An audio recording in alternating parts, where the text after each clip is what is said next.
Hi, everybody. Welcome to Happy Healthy You, the podcast. I'm Connie Bowman. Thank you so much for joining me. I had put my podcast on a little hold for a while, but it seemed like a good time to come back. How are you guys doing? My last podcast, I talked a little bit about this, finding this peace with this uncertainty we're dealing with right now. And I know it's hard. It's hard for so many of us. So I'd love to hear how you're doing, what you're doing to cope. For me, yoga and just spiritual practices, being out in nature, walking, running, eating healthy, although that's eating healthy can be, challenging because I'm drawn to comfort foods, and I think that's okay. But those things are helping me, and I'm just wondering what you are using to cope and how you are staying connected to your loved ones during this time. So if you have a chance, drop me an email. You can go to my website, connie@conniebowman.com, or you can drop in on our Happy Healthy You Facebook page and just leave some comments and share your stories with us. We are a loving community who likes to share this kind of stuff. So I have a great podcast for you today, and I'm putting it on Zoom, and I'm looking at myself right now. I see my Blue Planet eyewear glasses, which is a reminder, just a shout out to this awesome company who could probably use some business right now. They have given us permission to give a 20% discount, and I love their glasses. These are their readers that you can see if you're watching by Zoom. Blue Planet eyewear seems to have more magnification levels. So I, right now, need 1.75, and you can't find them everywhere. Usually you find 1.5 or 1.50 and 2.0. So I love Blue Planet eyewear. Go to their, if you shop there, use code Connie20 and you'll get a nice discount. You'll also support this podcast. So I thought I'd start today just to get us a little centered and ready for our guest, Catherine Tristan, who is an expert in worry and anxiety. But I thought I'd calm us down and center us and ground us with a little Mary Oliver poem. So here is the book that is coming from Mary Oliver, New and Selected Poems. And this one is called Egrets. And it kind of speaks to faith, especially during this time. Where the path closed down and over, through the scumbled leaves, fallen branches, through the knotted catbrier, I kept going.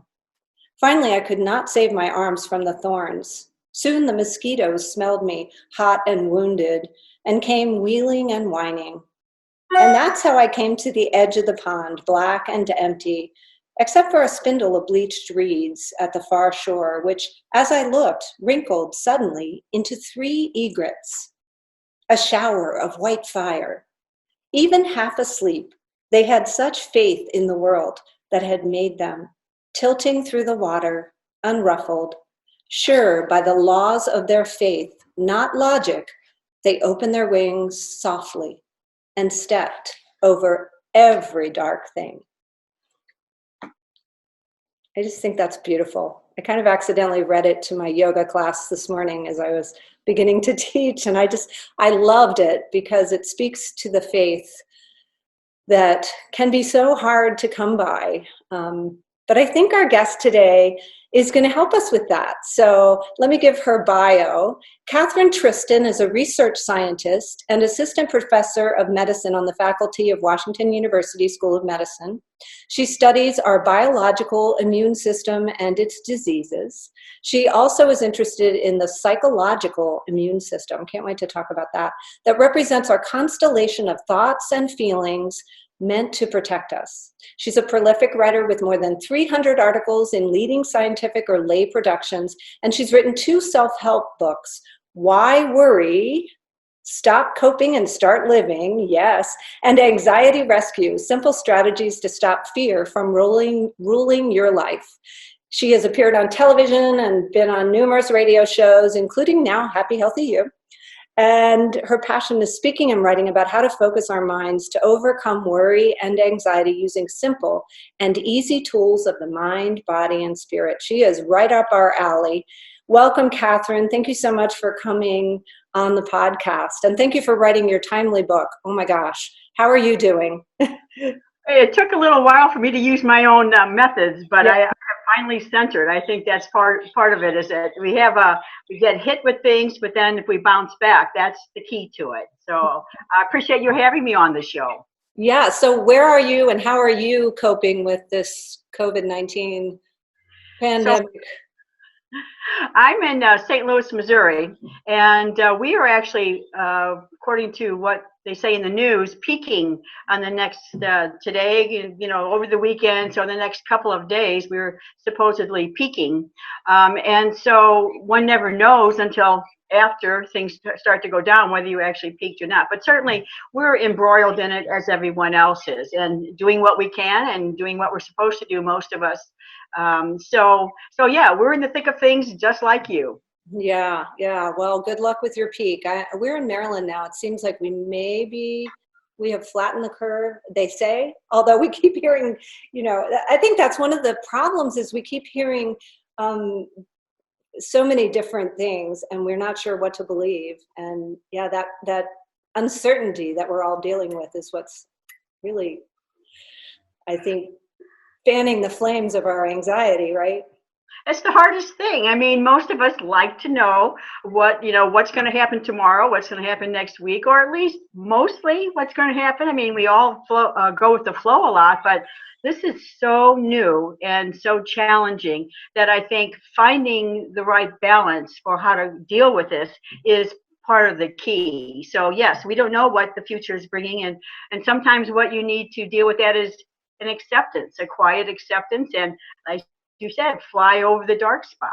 Isn't that a beautiful poem? I just love it. It is beautiful. I love it. I like the flavor. I like the sound of it, and I like the feel about how one deals with things. And I think that the poem gives us a different sense than just the words "Don't worry." So this is like gives you a feeling about it. So I applaud you for that. I like the poem. Yeah, well, let me just tell you what happened this morning as I was reading it.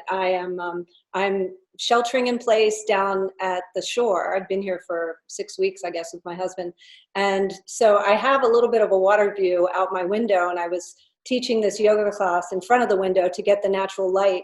And as I'm reading this poem, well, no, I read the poem in the beginning, and then as I'm teaching the class, a white egret flew right across my window. It was the most beautiful kind of a sign of hope. And, that's what my husband says. I'm always looking for those things. So whatever. And part of my book is pay attention to coincidences because sometimes I think that is how we're guided into knowing what to do or what to say or what poem to read for the right day. So yes, pay attention to coincidence. Good. Well, we're going to have a great conversation. I love that you're in your bio. You say you talk about mind, body, and spirit. And I'm all about that. That's what this whole podcast is about, because that's what brings us to our really whole human selves, true selves. What is it? What is your background? And I'll go Krista Tippett on you. Like, what is your spiritual background, and how did you get interested in the subject? You can kind of combine both.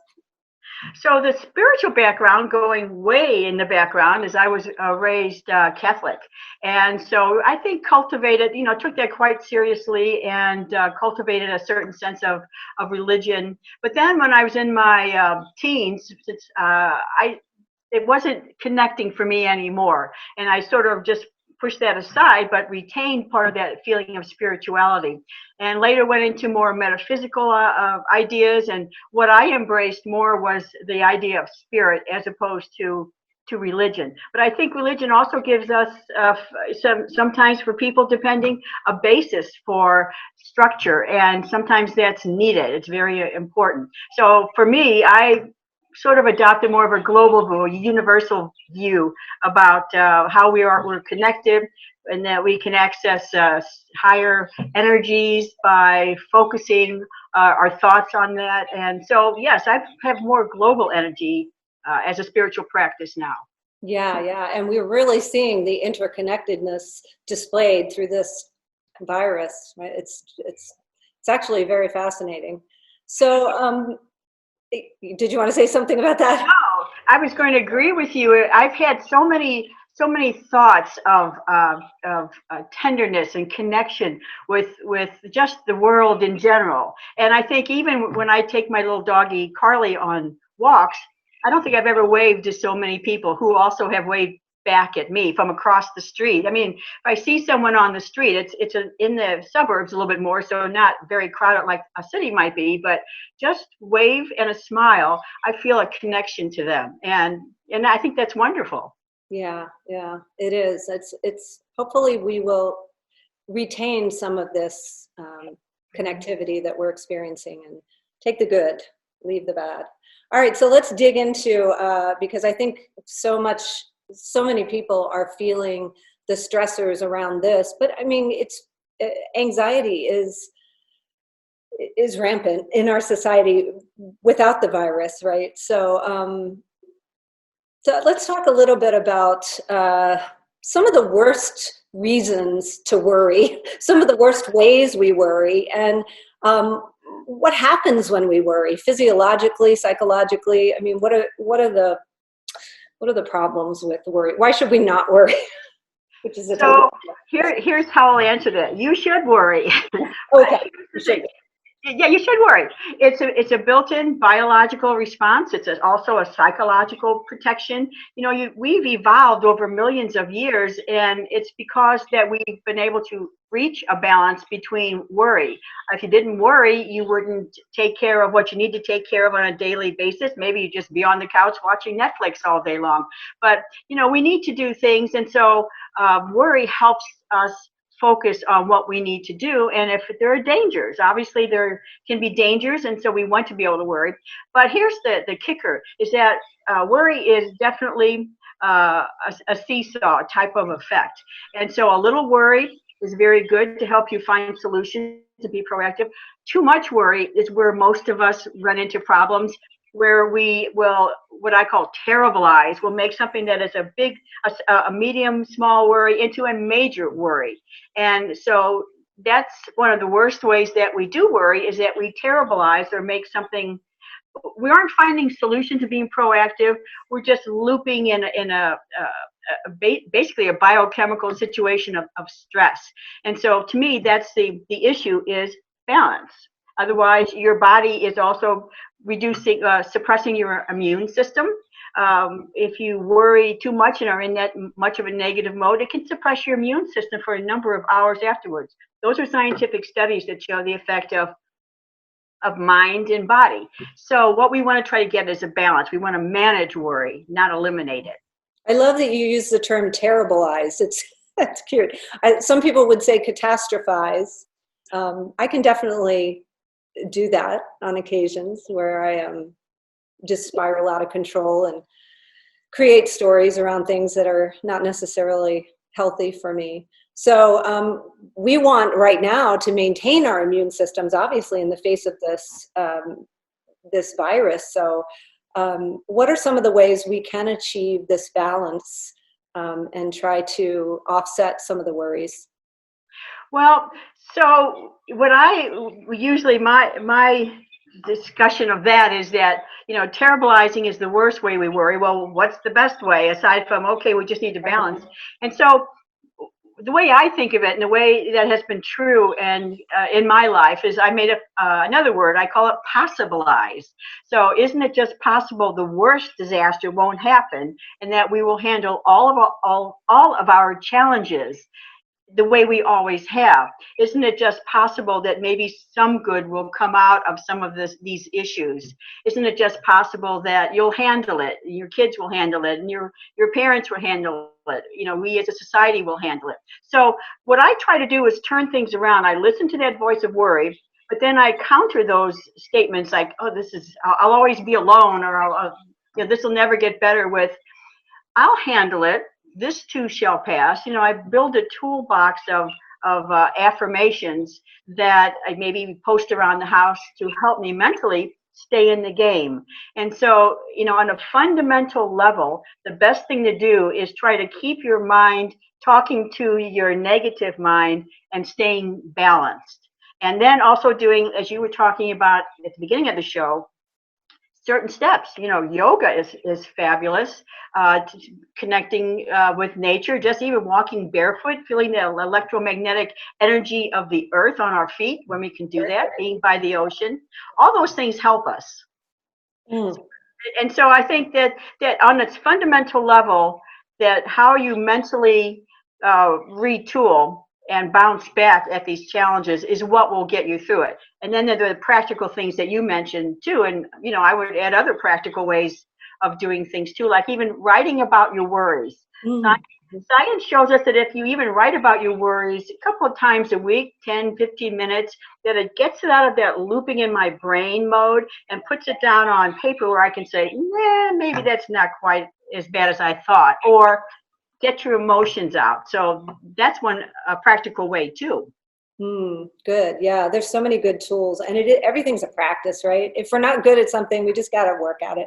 Exactly. You don't get to be perfect overnight, and actually, what perfectionism is one of the issues too. We want to be perfect overnight, or things in the house need to be perfect.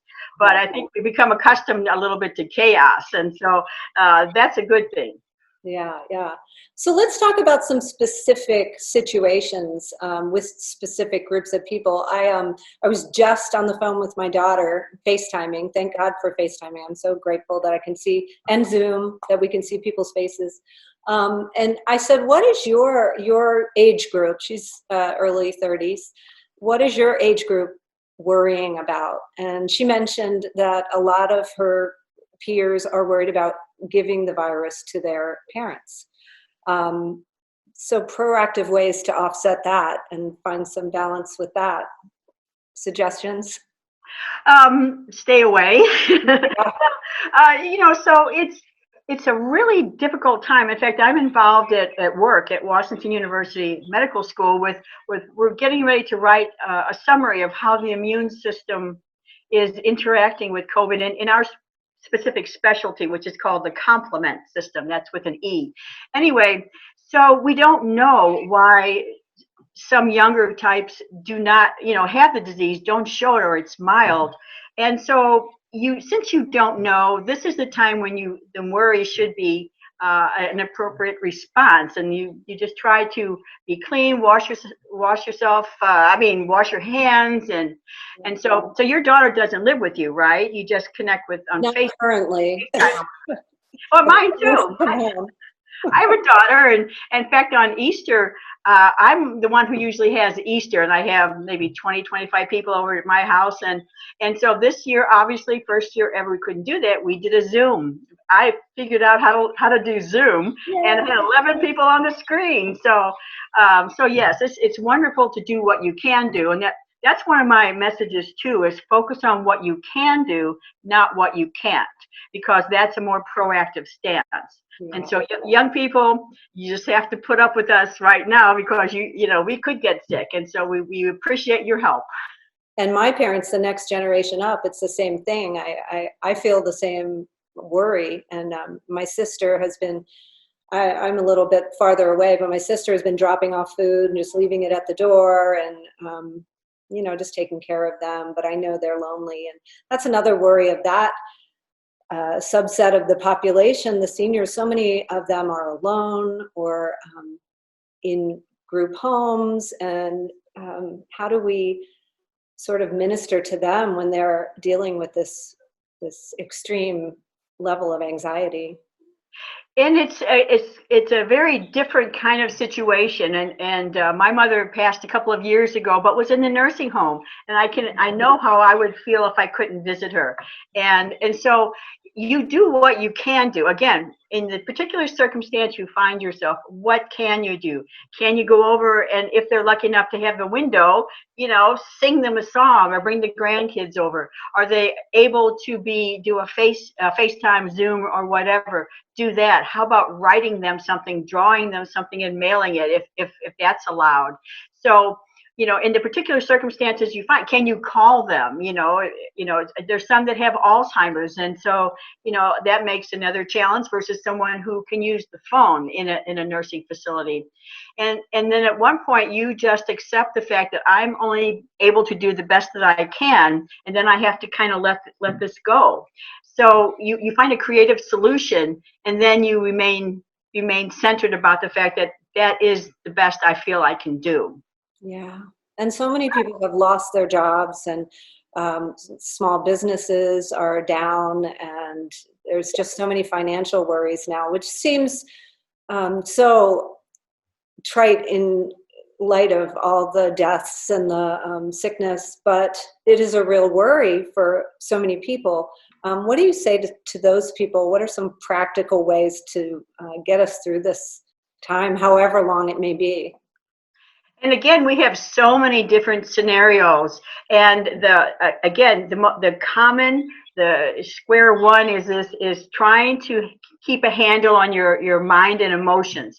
And so if you maybe just opened a business and then it had to close, maybe people are going to lose their life savings, they're going to lose some money, they're going to have to lose the opportunity they were dreaming of. What do you say to that? Well, that's a hard situation. There's no easy answer to that. But I think we should always be guided by, how do we feel inside? When we can connect our heart and our head, that will be the right decision. Maybe the decision is going to be get a loan and keep going.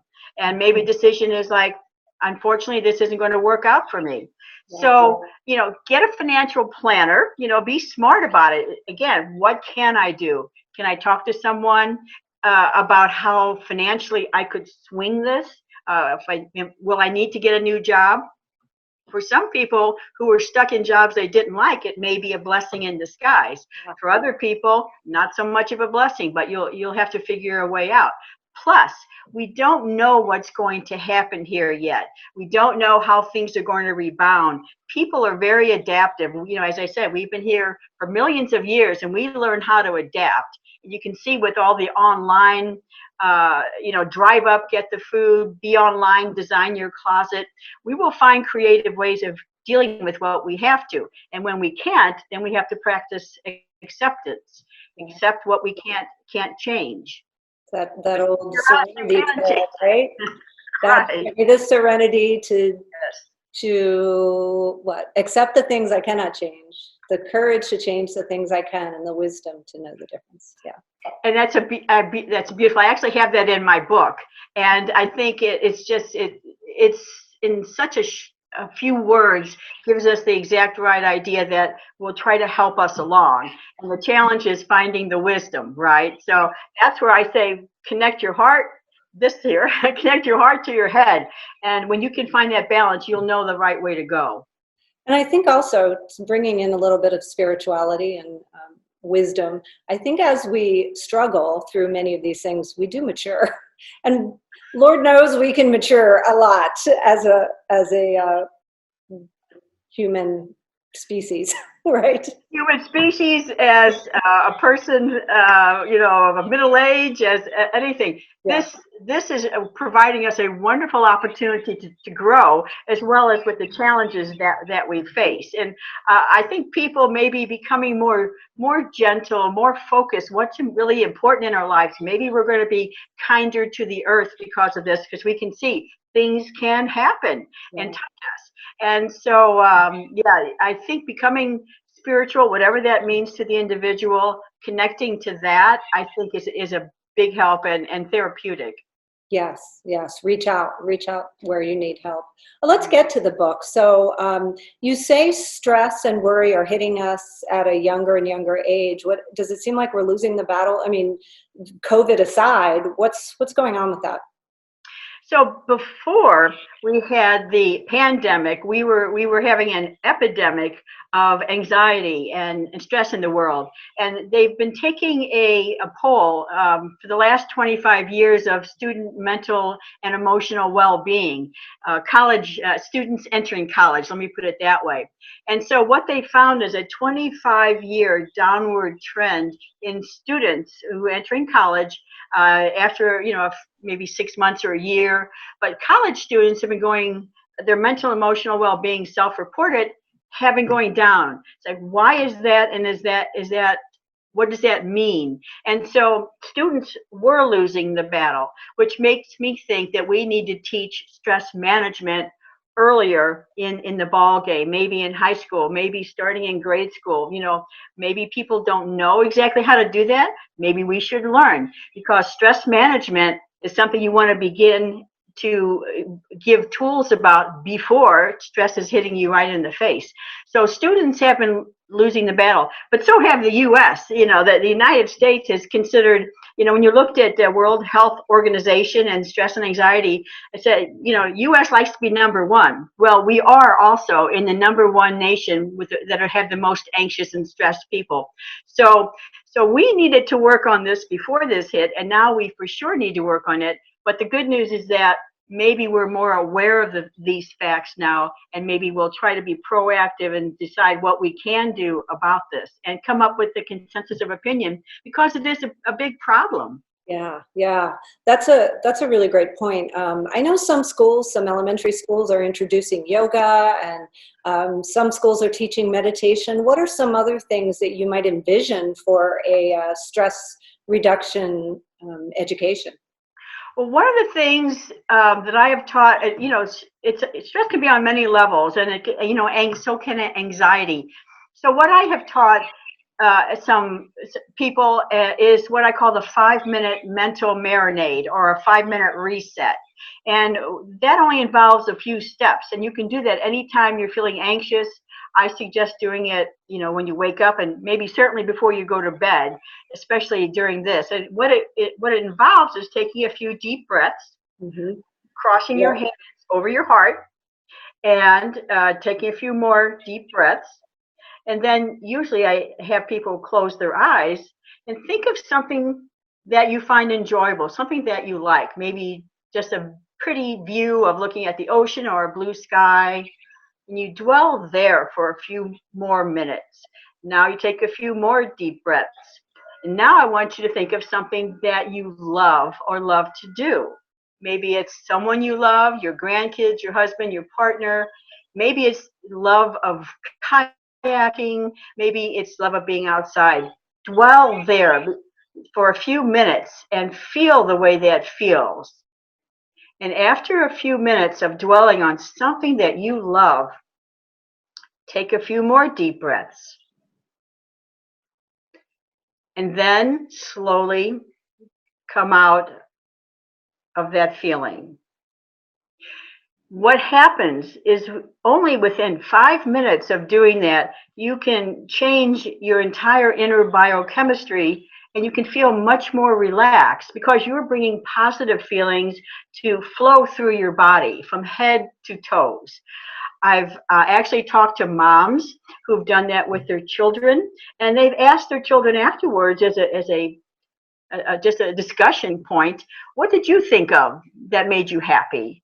And so then they would share that. And so teaching people, children, to even just in 5 minutes get out of that worry, anxious mindset and just focus on something enjoyable, something loving, can do a major change in how you feel in a short period of time.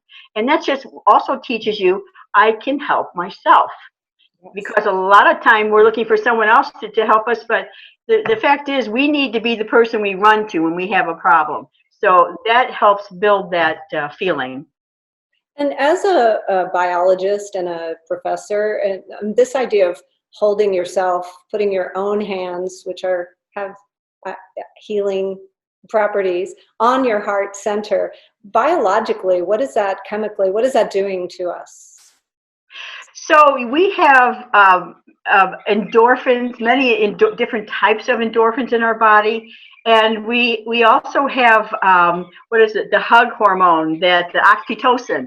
And oxytocin, right. And one of the things that science has found out, this is really fascinating to me, is that the heart contains as many of those endorphin receptors, as many types, as the brain. So each type that's found in the brain is also found in the heart. Maybe not as many, but so the heart and the heart brain is something that people have written about recently, and neurotheology, cardiotheology, the idea that we have bodies that we can help, and in concrete ways, the release of endorphins, connection of electromagnetic energy between one person and another, whether it's on Zoom or whether it's in the same room, those types of things seem to be possible. So we need to take advantage of those. Well, the yogis and the spiritual masters have been saying it for thousands of years, maybe more. But leave it And to it's us true. to do the research. So we're grateful for you. Let's talk about a few more things about the book. The 4 core concepts that you cover in your book. Can you touch on those? So when I wrote this book, it was because not just that I've studied this, it's because I was a person who had anxiety and panic attacks when I was younger. It started in college when I started loading one stress after another, and I had very little coping strategies. I guess, and so one day I just felt terrible, and I felt like the end of the world. And so I found out later that was a panic attack, and I spent the next 20 years trying never to have that again. Yeah. So unfortunately, the more the same, Yeah. and I don't know you about your experience. The more you avoid, the stronger it gets because you're telling yourself, that's something that causes a problem. Stay away from that. So that's why I wrote the book. So you also had panic? I did. Uh, I did. I was young. I was in my 20s. I think the 20s are hard. I had a young child. My husband and I had just started a business, and all of a sudden I started having heart palpitations, and I had to go to the hospital. I thought I was having a heart attack, and they said no, I'm perfectly healthy. My doctor actually told me I needed a vacation. I was like, well, that's really impractical advice, but I bought a book on meditation and taught myself how to calm down. And that was the beginning of a real healing journey for me. So in body, mind, and so spirit. you had some innate sense faster than me. So I applaud you of I, how it you was, needed to tackle this yeah, problem. yeah, And I don't, I did. I had yeah. So I had some inner guidance, I think that was guiding me. I wasn't that smart. you were smart spiritually. Yeah, So I think I had so yeah, go ahead. Sorry. think I had to learn more about it so I would write about it and be sufficiently miserable that I'm just going to overcome this regardless of Yeah. what it's going to do. And the good news about that is that I learned everything you shouldn't do. So that was a very helpful 20 years. But um, so I swore that I was going to write about it. And when I had to write about it, someone said, "Well, how did you get over it?" When someone would ask me, and I thought, I'm not 100% sure. And so what I did when I was writing the books is really do a self inventory. And I decided I actually got better by changing from the inside out from my inner core. And that's the core actually was an acronym for me because one of the first realizations I had is the C in core. And the C stands for choice. Is that I may not have a choice about what happens to me, but how I react and what attitude I want to have about it is my choice. I always thought things were decided for me, or that I couldn't have that power. Once I decided I actually did have a power over things, that helped me. And then the O in core stands for outlook. Because once I learned I did have a choice, I knew that I needed to change my outlook about perfectionism. I didn't have to have an A on every test. I didn't have to have my house completely clean when the kids are running around going crazy. And so I could choose to change my outlook. And the R, this is a really important point too. The R stands for risk. Once in small steps, realized that I did have a choice and I could change how I was thinking and reacting, I needed to get off my tank and move and actually confront things that frighten me. Like a parked car is not going anywhere until you start moving it. So then I had to start taking risks. And yes, that was scary, but taking risks in small steps, I went from being afraid to really leave the St. Louis area to flying all over the world now and visiting my sister who lives in the Bahamas and going to international conferences. So that was the risk part of getting better. And the final step was E. And I put this is the body, mind, spirit idea is embracing your inner spirit, the higher, happier part of you that loves life and will give you guidance. Learning to hear that quiet inner voice as opposed to the blaring one that speaks of fear and worry and panic. I learned to listen to the quiet inner voice, my inner spirit. So when I put those 4 steps together, that's what changed my life. And although it took me a little time to come up with that, um, I jump right into it now. That's the good thing about going through problems is that now when if I have struggles, it's how fast can I bounce back? How resilient am I?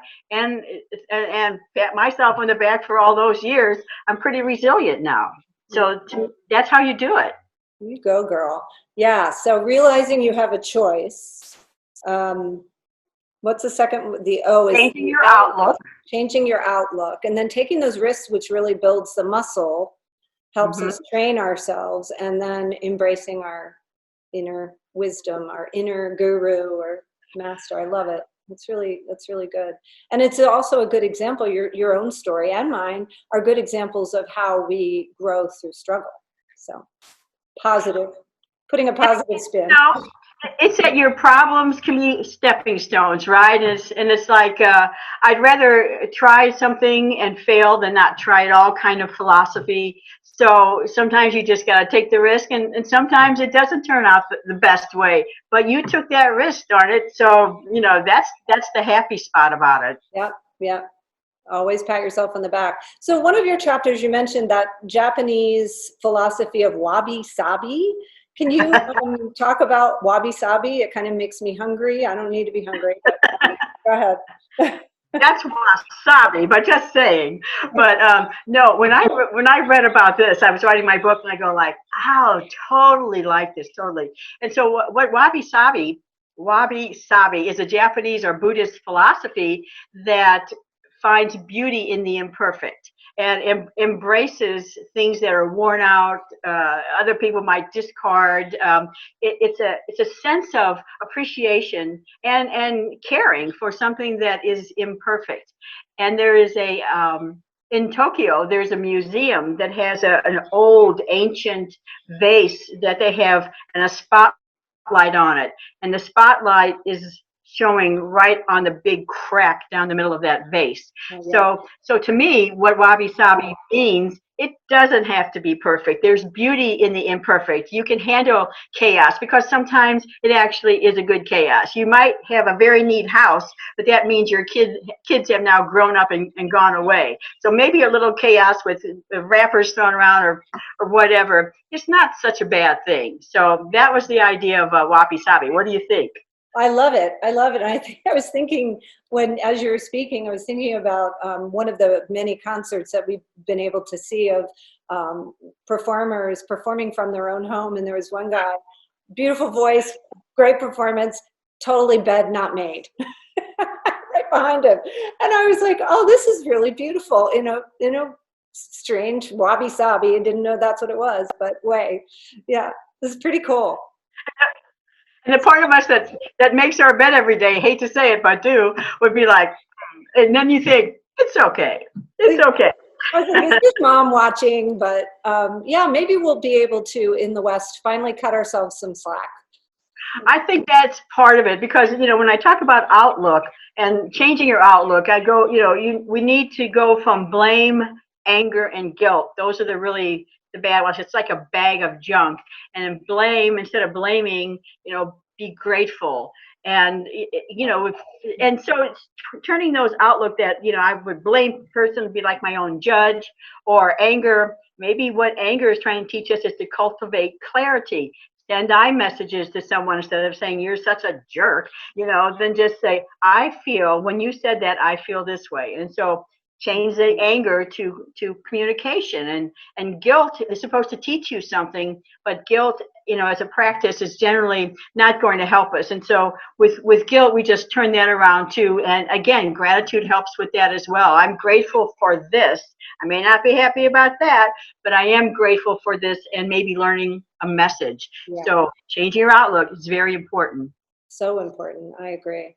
So your subtitle of your book is Stop Coping and Start Living. So maybe if we work on some of the principles in your book and some of these practices that we've discussed, we can actually start living. Like, how do you envision, maybe even using yourself as an example or some of your sources in your book, what can it look like for us to live with a reasonable amount of worry, the worry that you say is healthy? How does that look?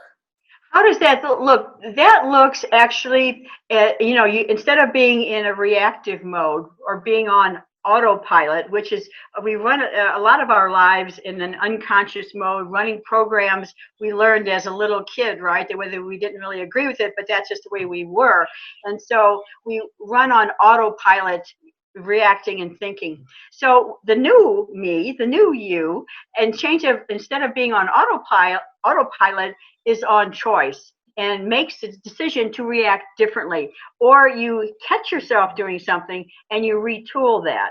And let's face it, sometimes you're going to feel anxious. So you need a toolbox of things that helps you. And again, that's where take some post-its, stick it up there, and say that there is a beginning, there is a middle, and there is an end to these problems. And or whatever worked for you. My mom used to always say, "This too shall pass." Yeah. But she had 5 kids and was a single parent, so she said that a lot, and I remember hearing it a lot. So I think that is also something that helps us. And then I think what's also important is learning tools that will help you cope. Help you not just live in a coping situation, but feel better despite the worries. And that was the 5-minute reset. And then I have something called the stop, look, and listen. And what the stop, look, and listen is that once you feel those negative feelings coming up or anxiety starting to well, you just say stop, and you're aware that that's going on in your mind, but you interrupt it, and that interrupts the biochemistry.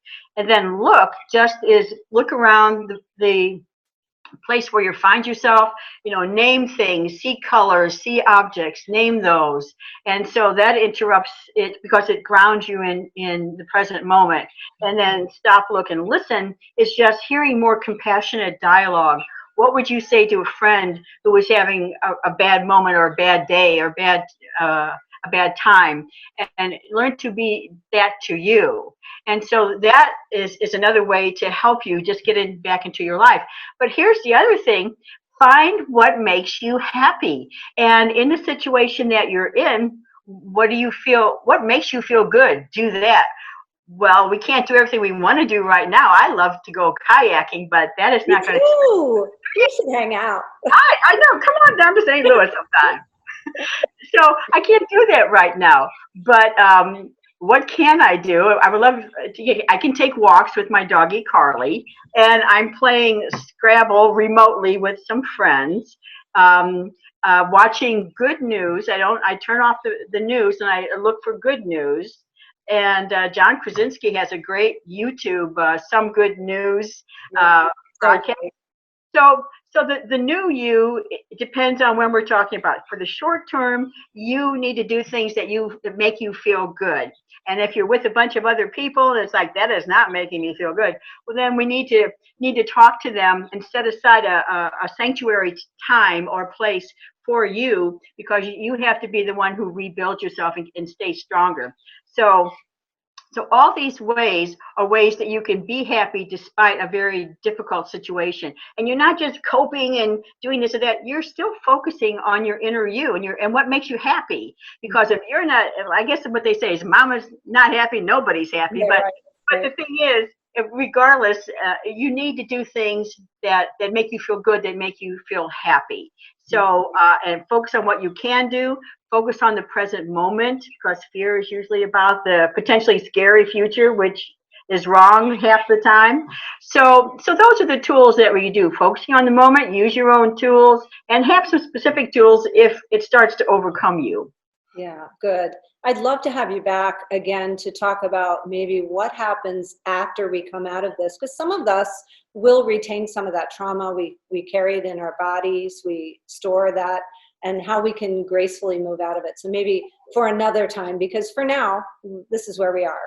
So thank you so much for coming on to talk about it, your book and everything you're doing for all of us to help us stay kind of calm and worry-free or worry balanced. You're worry balanced. I like that, and you're doing a good job too. If you've got people you're trying to do yoga with or trying to do things, because you've learned a lot of things in your life too. So passing that along is very helpful. So I applaud you too. Thank you. I just want to be wiser and pass along what I have learned. And not the older thing, right? Just the wiser thing. Yeah, I mean, whatever. It is what it is. As long as I can kayak and do yoga. Right. So give us all the information we need to find your book and any of your wisdom. How do we find you? Oh, I appreciate that. So there are a lot of things that we weren't able to discuss, obviously, that I think are good or helpful. And I wrote the book to be simple, not any psychobabble or things that I found helpful. So you can go to my website, whyworrybook.com. That's one word, whyworrybook.com. And there are links to get the book. You can go on Amazon, Barnes and Noble. It's available. And if you want to keep up with some of the strategies that I also, I did a couple of videos. My daughter is a radio video person. And so it's at Catherine Tristan on Facebook. So, feel free to check out the website. I've tried to update that for COVID and also some of the tools that I provide just to try to help out. So Great. Good. Hope you take advantage. Awesome. Well, that's all we can do is try to help out where we can from right where we are. So thank you so much, Catherine. I really appreciate you. And we'll talk again, I hope. Namaste. Namaste. Take care. Bye.